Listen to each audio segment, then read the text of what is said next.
You are once again welcome to Evangelist Inyima Kalu TV, Treasury of Excellent Knowledge.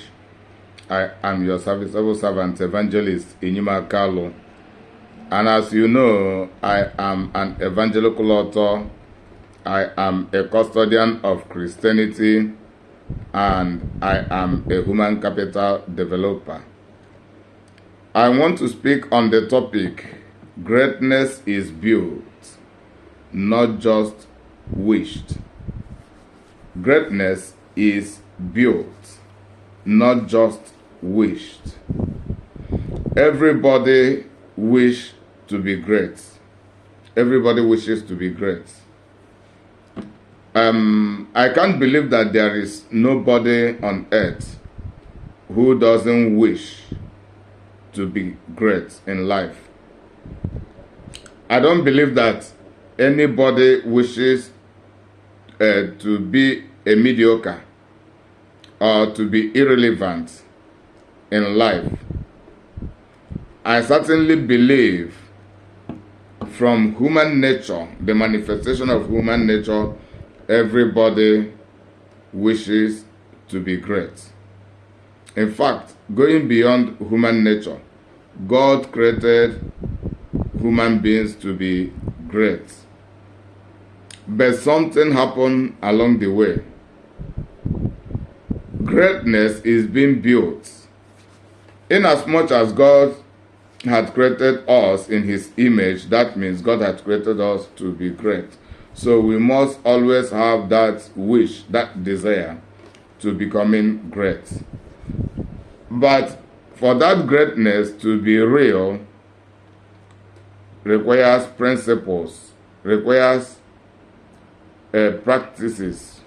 It requires prices to pay for it. It requires processes.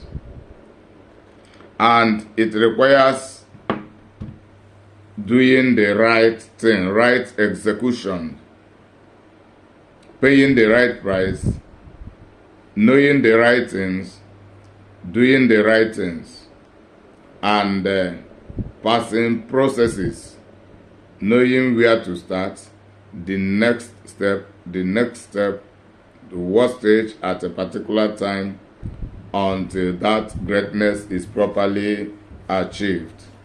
I want to use Joseph, the 11th son of Jacob in the Bible, as a case study. Joseph, the son of Isaac, a twin brother to Esau, had 12 sons. Among these 12 sons, the 10th was Joseph. Joseph had 10 elder brothers, and him and his immediate younger brother Benjamin were the youngest among the 12 sons of their father Jacob. All of them in that family wished to be great. And the time came when David had a dream, interpreted his dream. Then there was a rise of envy and jealousy from his elder brothers against him. Even his parents tried to shut him up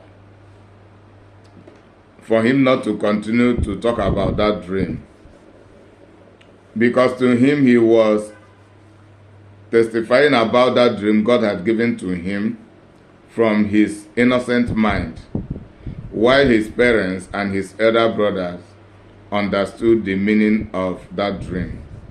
That dream was pointing at greatness coming.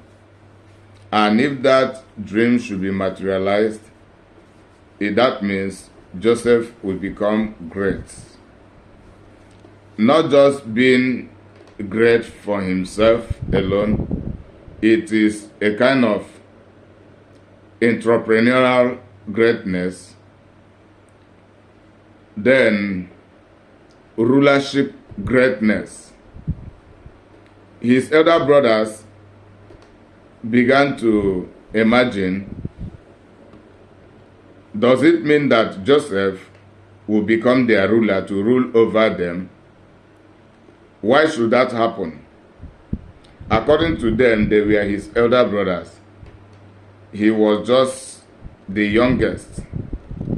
And if things had to be shared according to human tradition and the family principles, Joseph may be nowhere to be found to be among the highest inheritors of that family.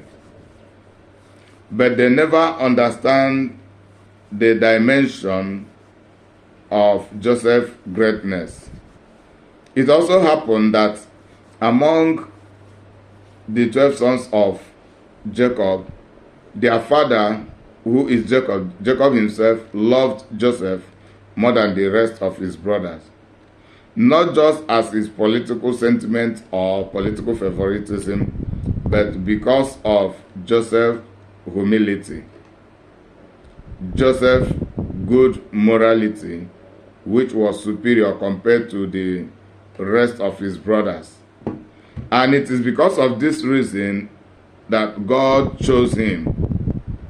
God began to visit him, and it is God who gave him that dream. When he related that dream, his brothers began to hate him, began to envy him, and began to jealous him.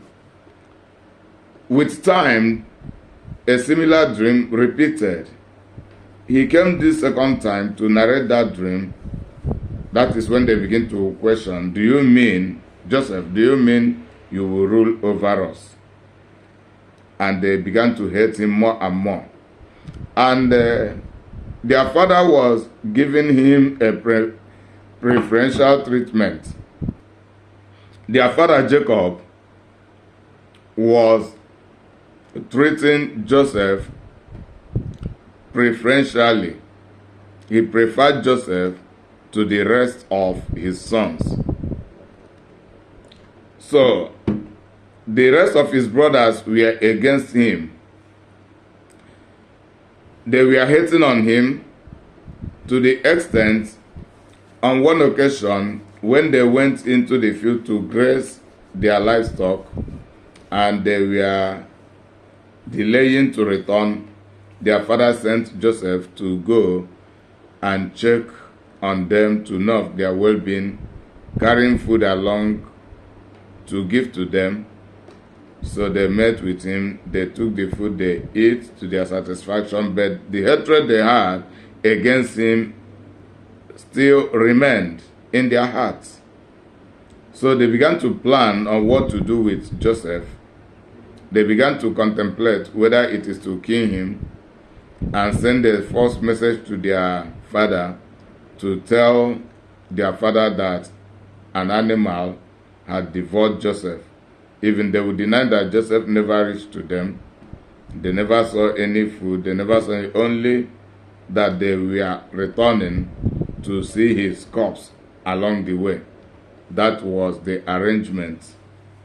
But God, being on Joseph's side, that arrangement did not work. Not that they never wanted it to work. That had been their wish and their conclusion, apart from Judah, who was stating otherwise, to see a means, a Reuben, to see a means to save him from his brother, but they were overpowering him. It happened also that a slave trader was coming, an Ishmaelite, Egyptian Ishmaelite, that is a descendant of Ishmael. They decided to pull Joseph out from a pit where they have put him into, with intending to go and finish their food. Then, if they do not see any other way, they would just be stoning him inside of that pit until he will die. That was the plan. Alternatively, they decided to send him as a slave boy to that Ishmaelite, which they did. And their plan was to send him out from their home, from their community, so that he will no longer have access to both their home and whatever. and both the favorite love and preferential treatment their father had against him, everything would just end, and they would not continue to feel the agony of their father loving Joseph and treating him with a preference. And at the same time, they would just end that dream. Any kind of greatness that Joseph may attain, they would just end everything that had been their plan. So they sold him into Egypt without them knowing that Egypt is the place where that greatness will fully manifest in the life of Joseph. The reason God did not choose any other of his brothers is because they were not building for greatness. They were living immoral life. Even though born in a godly family, they were not living up to God's expectation, meaning at minimal God's expectation. So they were not vessels of honor. And that is the reason God ignored the rest of them and began to relate with Joseph, who was living a good moral life. He was living a good moral life, and he had the fear of God in him. God decided to choose him for the upliftment of that family and to have accomplished some of the callings of the Israeli people. So any medium they decided to apply, God also took control and to leverage on that medium they had applied. So Joseph was bought by the slave master, taken to Egypt. He was resold by that Ishmaelite to Potiphar, who became his slave master. So Joseph truly served as a slave boy. Inside of the Potiphar's house, God was with him. That is, the presence of God was still manifesting. And he never forfeited his fear of God, his diligence with God. Before I continue, let me read 2 Bible verses. Proverbs chapter 22, verse 29, Amplified Classics. Do you see a man diligent and skillful in his business? He will stand before kings. He will not stand before obscure men. Proverbs chapter 12, verse 24. The hand of the diligent will rule, but the slothful will be put to forced labor. So there are two kinds of greatness here: industrial greatness, financial greatness, entrepreneurial greatness. That is financial greatness, greatness in any field of industrialization, science and technology, academy, other vocational skills. Is it in evangelical ministration, whatever? Greatness. And also greatness of leadership or greatness of rulership. Joseph attained the two. While he was managing the house and the properties belonging to Potiphar, his slave master, he was doing well. God was prospering him. And this is the processes he was passing: to pass through persecution, serve as a humble slave, depriving himself of every pride he may have.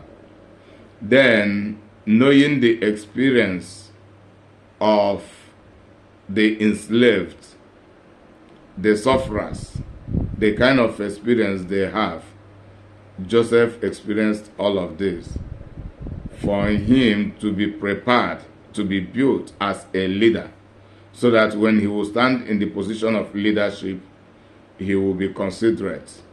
He will not be so selfish, he will not be so tyrannical, and he will be serving according to purpose. He will always remember his humble beginning.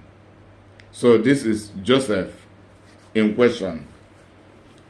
A time came when he was alleged of attempted rape by the wife of his slave master, Potiphar's wife. Attempted rape, which he never did. And he never did that as a result of the fear of God in him and his good conscience. He told the madam that he will not have sex with her, even though the madam approached him and requested for it. He said because he has fear of God and he respects woman, that he cannot do that great evil, that great sin of having sexual affair with his master's wife. So he cannot do that wickedness against God and against his master, Potiphar. The madam was ashamed of herself. He lied against Joseph, gaslighting him, then blackmailing him. Her husband Potiphar got provoked against Joseph, and he sent Joseph into prison. Joseph was jailed for 2 years, yet he maintained his training under God. While all these things were happening, God was aware. God still was visiting him. The presence of God was manifest to Joseph in the dream. God was preparing him to the extent God had developed him as he was working with God. He was building. He developed. He matured. He grew from being an ordinary dreamer. When he was dreaming, when he dreamed 2 dreams, he couldn't even understood his own dream. But at this point, he had become a dream interpreter. He could understand dreams very well, interpreting them perfectly, and drawing out wisdom from the dreams, using it to help people out of their problems and to clarify, bringing clarity to the confused mind of the dreamers and others whom the dream may affect in one way or the other. Joseph interpreted dreams of his 2 inmates. As a result, a time came when there was a confusion over a dream Pharaoh had. And the Pharaoh had another dream, second time, was so curious and was so fearful of what will happen to him and the nation of Egypt. It is then that one of Joseph's inmates remembered Joseph as a dream interpreter. He recommended on Joseph. Joseph was brought into the presence of Pharaoh. Do you see a man diligent in his service, in his work, in whatever, in any skill, divine skill, whatever, that the man will stand before king, not before a mediocre. So Joseph was brought into the presence of Pharaoh, and that required his automatic release as commanded by Pharaoh, the highest king of Egypt. So the dream was narrated to him, and by the grace of God, he interpreted the dream perfectly, bringing word of wisdom to back it up on what that it should be done. So, to cut the whole story short, is many of us are familiar with the story of Joseph being elevated from grass to grace.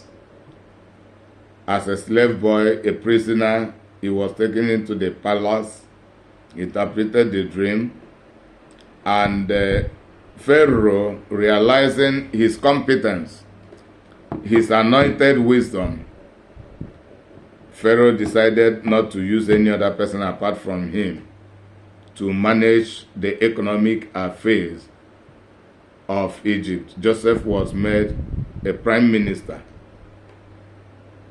Just the same day, he was released from prison, taken to the palace, interpreted the dream. Pharaoh gave that command that beside him, Pharaoh, every other Egyptian should be subjected to the rulership of Joseph. And we know how his brothers, as a result of increasing and threatening famine, came to Egypt to buy food. Their encounter with Joseph, even when they did not know that Joseph was still alive and Joseph had become prime minister of Egypt. They were interacting with Joseph but without them knowing that he is truly just, they have just forgotten about him. And to them, they never even know where he was taken to. Whether he was truly taken to Egypt, whether he was still alive, or whether anything. In fact, to them, they never dreamt, even if he may be alive, they have counted him off completely, based on their human understanding.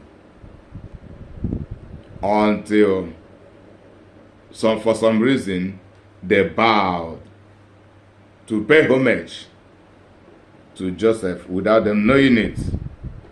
It is Joseph who finally revealed his real identity, to let them know that he is Joseph. He has the power to eliminate all of them if he wanted, but he wouldn't do that. He wouldn't do that, telling them that that is his calling. So anything they have done to him was just a means. God was arranging his moves. Not that they wish him well, but God was taking advantage of any means they decided to use against Joseph. So all things work together for good to those who are the called according to the purpose of God. So Joseph finally became great. You can become great. I can become great. You can walk and build your greatness, and most especially building it in the Lord. Greatness secularly and godly is being built. Joseph's brother wished to be great, and that is the reason they were contending against Joseph. But they never paid the price. They never built the greatness they wished. Joseph also wanted to be great. He paid the price.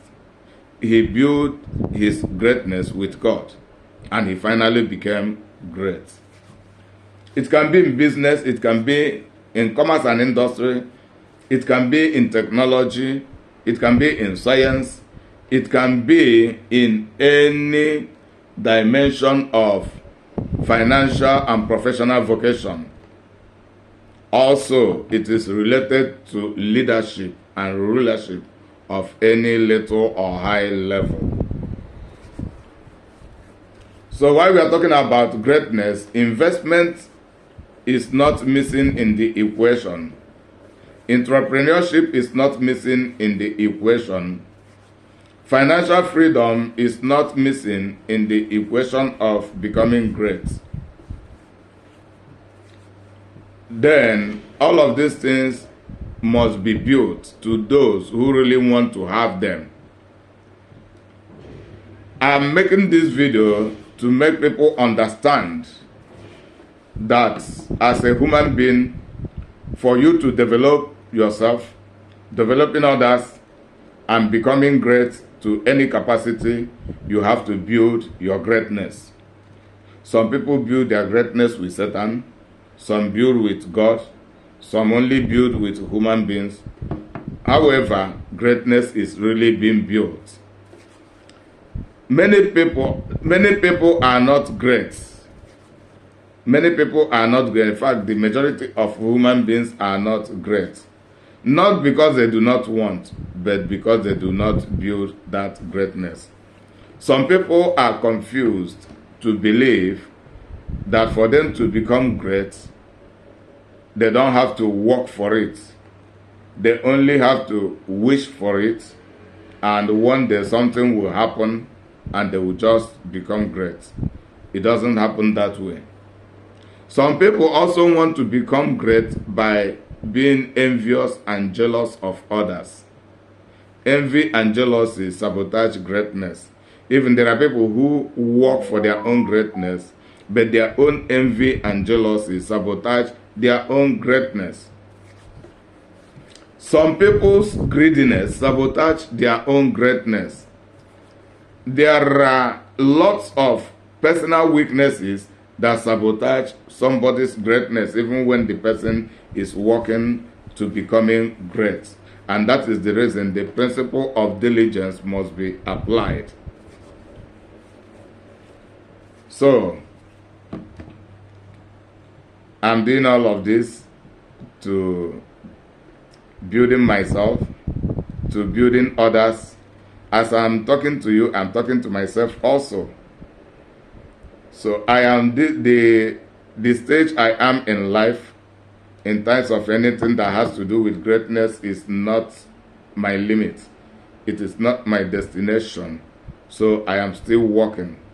So while I'm walking, there are people who are far below me. There are people who are far greater than me.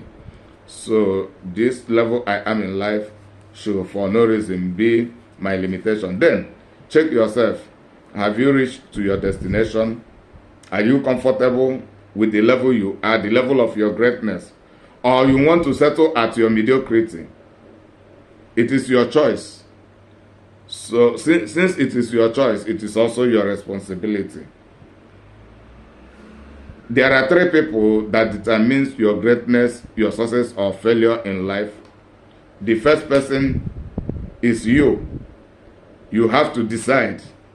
Make your choice. The second person is God. God gives you the grace and gives you every kind of the education necessary for you to learn the principles of becoming great, giving you the strength. That all of this input together is under the grace for you to become great. Then the third person is your mentor. Your mentor is not someone who chooses to teach you. Just as I have decided to be teaching the people, I am not under obligation to be anybody's mentor.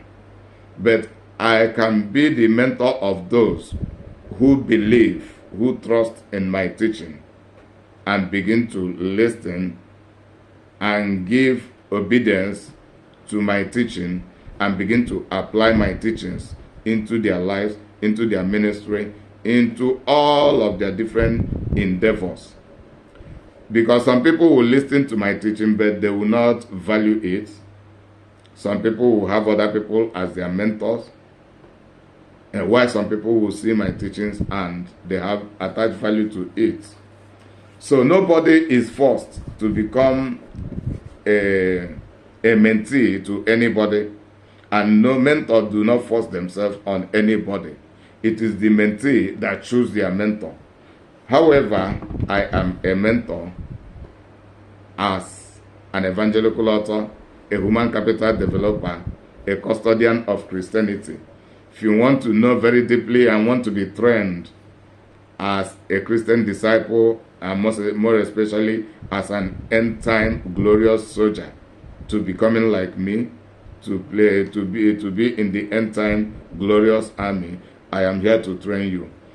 To develop your character for greatness, for success, for prosperity in life, I am here to educate you. Then, to become an author, an entrepreneur, and someone who can be competent to defending the real doctrine and integrity of Christianity, I am here to train you. I'm here to train you on the principle of becoming great, pursuing and achieving success, and becoming prosperous in life. and in the righteous way, not in sinful way. In the righteous way. If it is not in the righteous way, I am not interested. Don't come to me. I will not teach you on the evil way, but I will teach you on the righteous way. The way you will become successful, become prosperous, and enjoy it with peace. That is my calling. May God bless you until I come your way once again. Bye for now.